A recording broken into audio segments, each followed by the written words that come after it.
Comenzado ya el segundo semestre y con el aguinaldo quizá en el bolsillo, o al menos parte de él, quienes pudieron hacerse de este pago especial, la máxima sigue siendo la misma que al comienzo de la pandemia, como te veníamos contando: preservar el ahorro.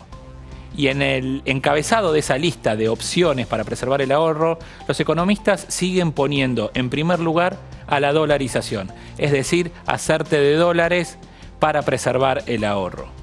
Pero hay distintas maneras de hacerlo.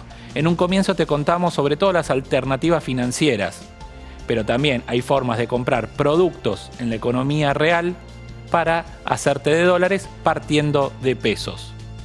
Como ya te contábamos en otros capítulos, el dólar es un viejo conocido de los argentinos. Y según datos del primer trimestre de la balanza de pagos que difunde el INDEC, los argentinos ahorraron 225.000 millones de dólares. Números más, números menos.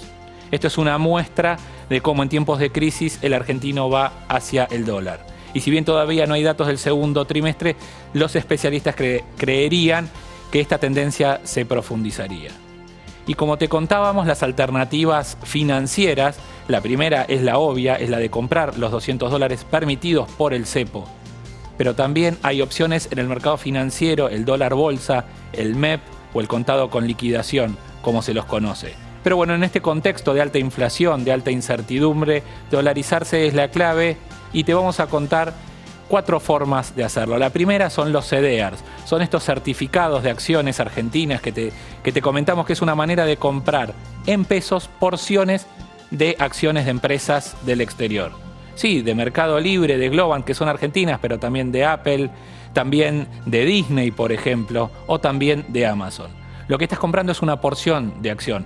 ¿Qué tener en cuenta para comprar estas opciones? Una es cómo le va a la empresa. Por supuesto, leer los balances. Son empresas que cotizan públicamente, entonces leyendo los balances uno sabe, pero también uno puede ver en qué país está y cómo le está yendo a la macroeconomía de ese país.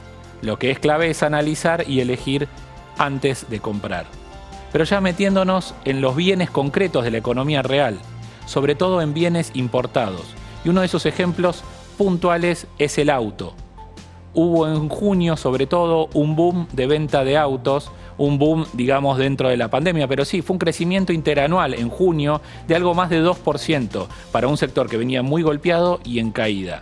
¿Por qué es esto? Porque los autos se importan a dólar oficial y quien tiene ahorros ya en dólares, por la brecha cambiaria, puede vender esos dólares y hacerse de un auto a un precio que podría decirse es récord en valores bajos.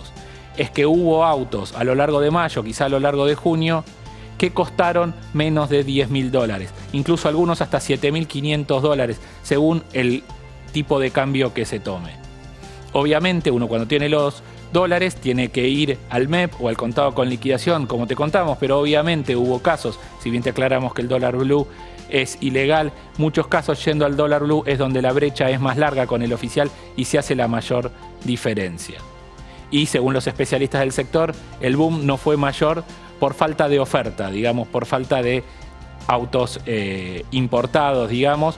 Y no es solo autos importados, sino autos que tienen componentes importados. El concepto es que el auto se especifica a un dólar oficial o a un dólar de importación y quien tiene los ahorros ya en sus manos, con la brecha cambiaria que hay, vendiendo esos dólares se hace de los pesos necesarios para el auto. Pero bueno, además del boom de los autos, también hay opciones en pasajes. Sí, aunque no lo creas, hablar de turismo cuando todavía no está del todo abierto es medio extraño, pero las agencias de viaje y las aerolíneas están dando opciones en cuotas, por ejemplo, de pasajes dolarizados y te lo hacen en cuotas en pesos. Y es una manera de ellos de hacerse caja y de vos de viajar de alguna manera más barato. Digo, están en precios también récord de baratos, según las agencias, según algunas aerolíneas, los pasajes y algunos paquetes. Obviamente esto trae sus riesgos.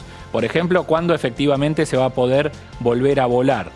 Depende de cada país. En la Argentina se había hablado desde el 1 de septiembre, pero bueno, hay que ver que eso efectivamente pase y que el país que te recibe también tenga las normativas vigentes de aceptarte. Pero bueno, en pesos, en cuotas y también con la opción, por ejemplo, del pasaje de flexibilización, que es lo que se llama. Es decir, que si vos querés cambiar la fecha una o incluso hasta 2 veces, puedas hacerlo sin recargo.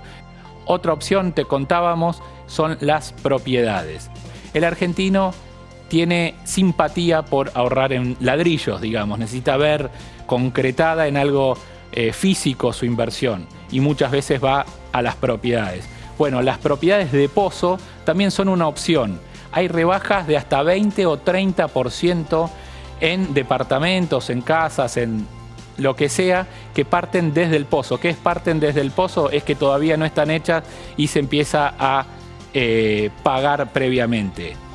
También son las que están a punto de terminar o ya terminadas, unidades a estrenar. Y acá lo que está pasando es similar a lo que te veníamos contando. Por un lado, especificación de parte. Acá tenés que entrar con un 30 o 40% en efectivo o de una vez, por decirlo de alguna manera. Y después los desarrolladores están dando opciones. También en pesos, ajustadas, obviamente, según algún tipo de indicador, generalmente de la Cámara de Construcción, las cuotas, pero te especifican y es una manera de hacerte con pesos, otra vez, de un bien en dólares.